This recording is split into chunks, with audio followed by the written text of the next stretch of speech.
உங்களை ஏமாத்தி எனக்கு ஆக போறது ஒண்ணுமே இல்லைங்க. உண்மையில சொல்லணும்னா, இத்தனை பேர் இத்தனை தாக்குதல்கள் நடத்தி இதையெல்லாம் செய்தும் நான் என்னை காப்பாத்திட்டு வாழறதுக்கான ஒரே காரணம் இந்த சத்தியங்களை எல்லாம் உங்களுக்கு சொல்ல வேண்டும்ங்கிறதுக்காக தாங்கய்யா. அதற்காக நான் செய்கின்ற தியாகம்தான் இதை அனைத்தையும் எதிர்கொண்டு கொண்டு இன்னமும் இருப்பதன் காரணம். இல்லைன்னா கிளம்பி திரும்ப மகா கைலாசம் நான் எங்க இருந்து வந்தனோ அங்கேயே போறதுக்கு எனக்கு பெரிய வேலையே இல்லைங்கய்யா. இந்த சிம்மாசனத்திலிருந்து இறங்குவது எவ்வளவு எளிதோ அதை விட இந்த உடலிலிருந்து இறங்கி நான் என் இருப்புக்கு செல்வது எனக்கு எளிதுங்கய்யா. ஏன்னா அந்த இருப்புலேயே தான் இருக்கிறேன். என் பரம இருப்பு தன்மையில் தான் எப்பொழுதும் நான் நிலை கொண்டிருக்கின்றேன்.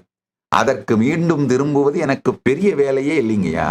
இத்தனைக்கும் நடுவில் இருந்து செயல்படும் ஒரே காரணம், சகஜ சமாதியில் இருந்து செயல்படுவதற்கான ஒரே காரணம், இந்த சத்தியங்களை எல்லாம் உங்களுக்கு சொல்லி புரிய வைத்து அனுபூதியாக்கி நான் உங்களுக்குள் இருக்கும் அகம் பிரம்மம் என்பதை பரம்பொருள் என்பதை உணர வைத்து ஜீவன் முக்தர்களாக நீங்கள் வாழ வேண்டும் என்கின்ற ஒரே காரணத்திற்காகத்தான் இதை செய்கின்றேன்.